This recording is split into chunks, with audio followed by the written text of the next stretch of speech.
कर्पूर घोर करुणावतार संसार सार भुजगेन्द्रहार सदा वसंत हृदयारविंदे भवन भवानी सहित नमामि।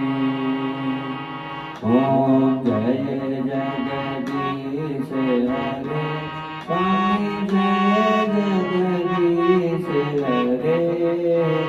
मैं कदमों के संकट दास जनों के संकट रण में दूर करे।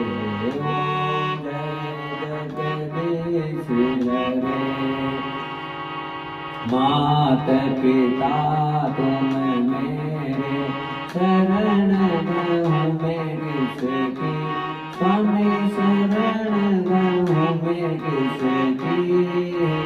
तुम बिन और न दूजा प्रभु बिन और न दूजा आस करूं मैं किसकी।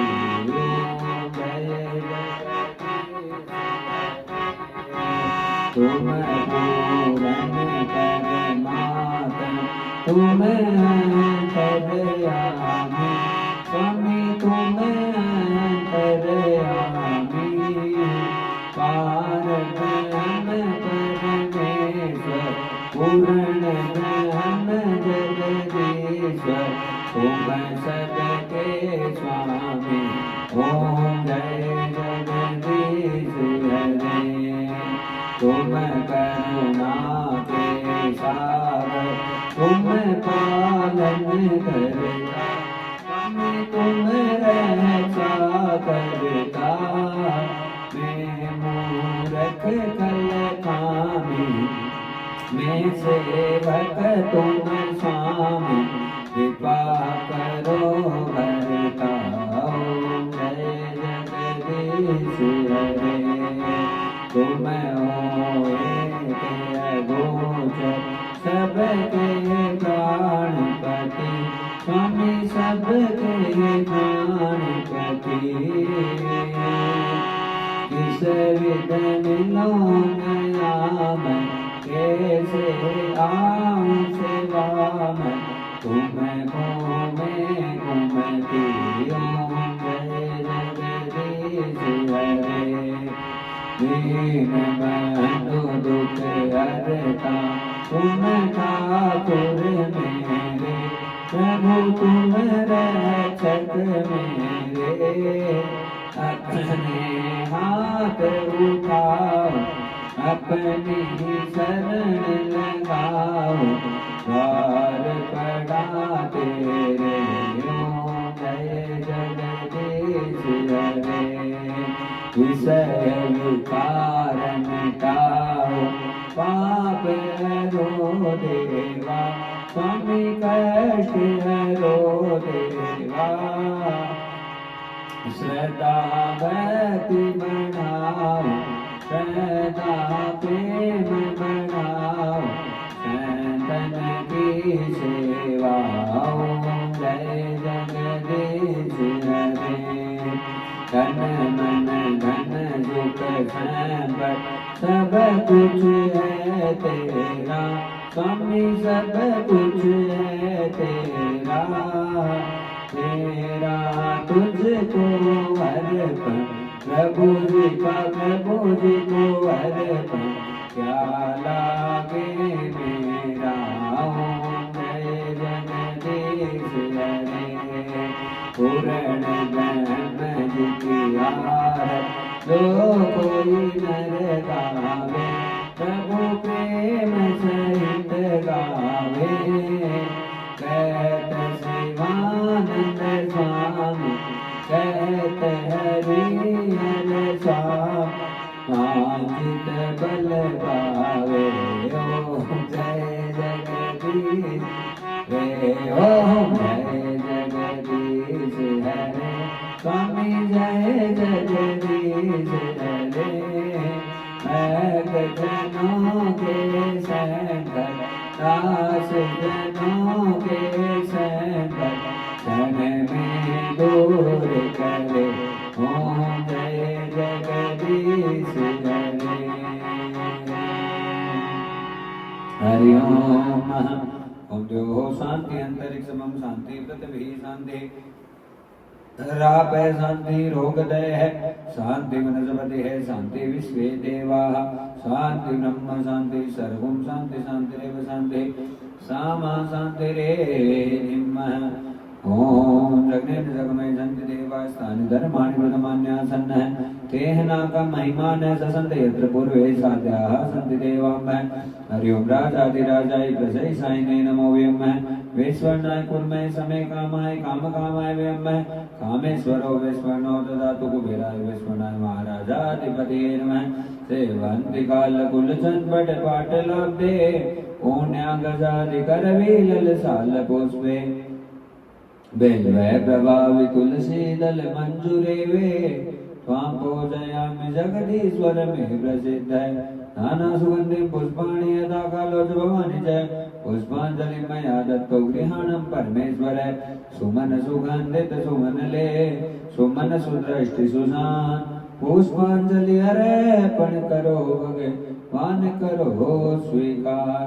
ओम नारायणाय विद्महे वासुदेवाय धीमहि तन्नो महाविष्णु प्रचोदयात्। ओंकारेश्वर मंत्र पुष्पांजलि समर्पयामि।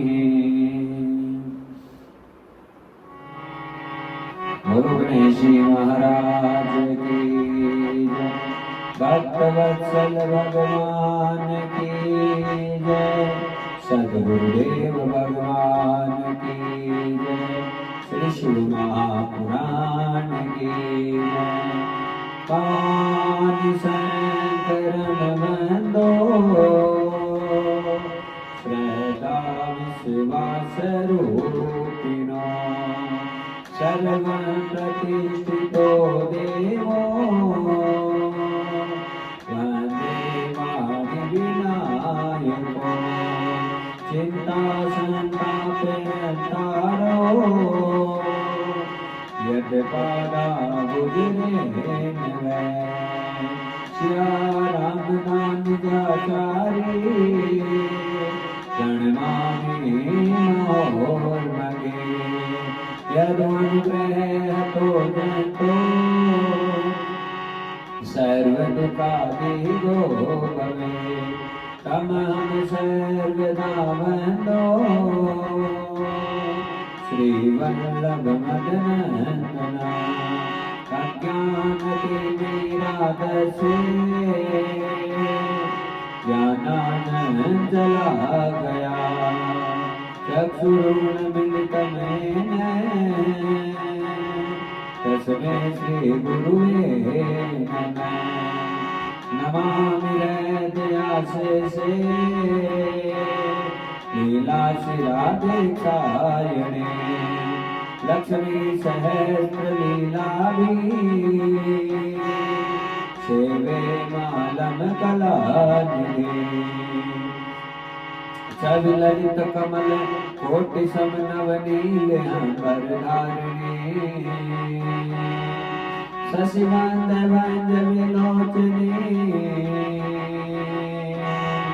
चंद्रिका मृदुभाषिनी आनंदवन गोविंद मन मंदिर अनन्य निवासिनी घनश्याम धनहित चातकी घनश्याम धनहित मनोहरी। जय जय श्री राधे जय जय श्री राधे जय जय श्री राधे श्याम। हरि ओम पार्वती पतये नमः महादेव की जय। भक्तवत्सल भगवान की जय। सद्गुरुदेव भगवान की जय। श्री शिव महापुराण की जय।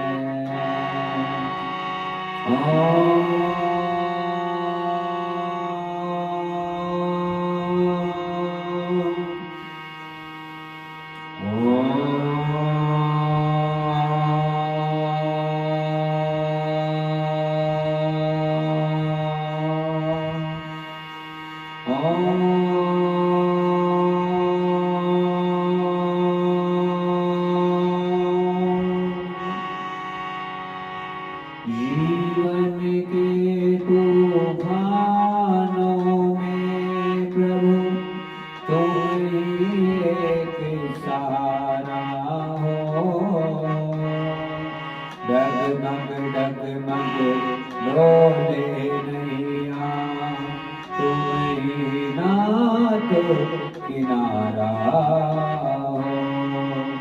तुम चालक हो मेरी नैया के, तुम ही एक पतवारा हो।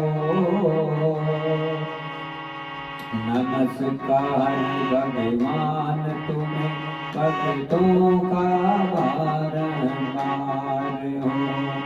नमस्कार भगवान तुम्हें भक्तों का बारंबार हो।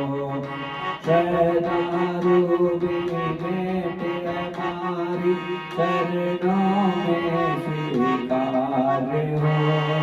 शरणारू बेटे हमारी चरणों में स्वीकार हो। नमस्कार भगवान तुम्हें भक्तों का बारंबार हो। नमस्कार भगवान तुम्हें भक्तों का बारंबार हो।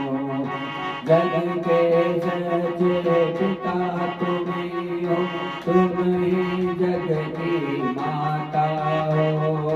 जग के सच्चे पिता तुम ही हो, तुम ही जग की माता हो। भाई बंधु सखा सहाय, रक्षक पोषक दाता हो। भाई बंधु सखा सहाय, रक्षक पोषक दाता हो।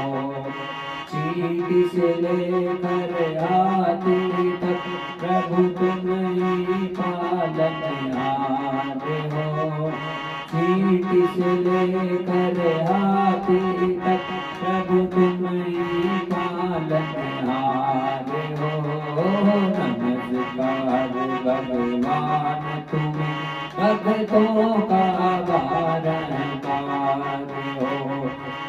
नमस्कार भगवान तुम्हें भक्तों का बारंबार हो।